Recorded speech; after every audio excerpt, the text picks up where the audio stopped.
So first of all, I know that you've spoken at We Day before, We Day events before. So what is it about this event that attracts you to it?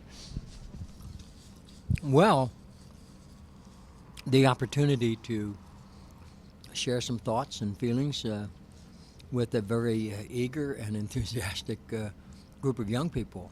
As rare enough these days to get young people's attention is a big task. You've got to have something important to say and offer them to do.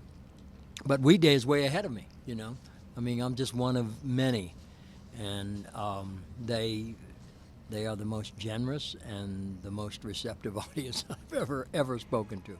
Changing the world, that's a phrase that's used a lot. And I'm wondering what that means to you, what changing the world means.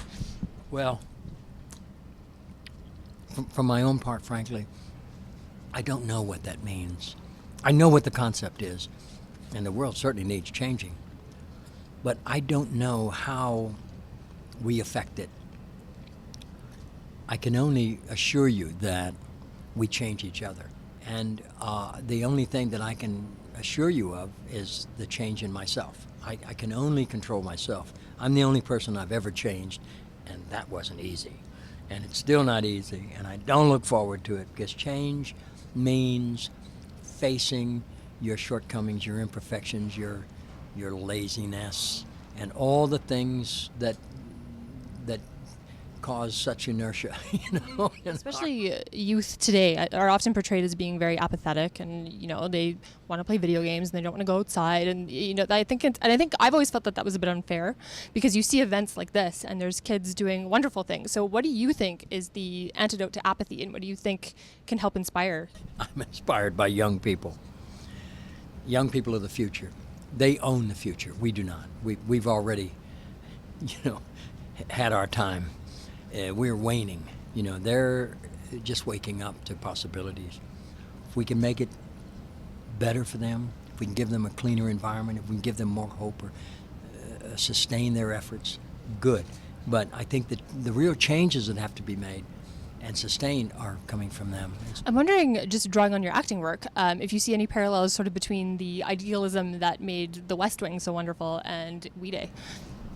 It's interesting. I've never had that, because I think we did have an idealistic image of a president.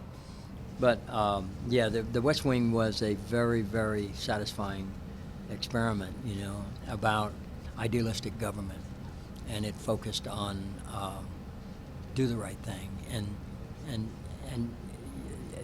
that's its own reward. But it's going to cost you. It's going to cost you.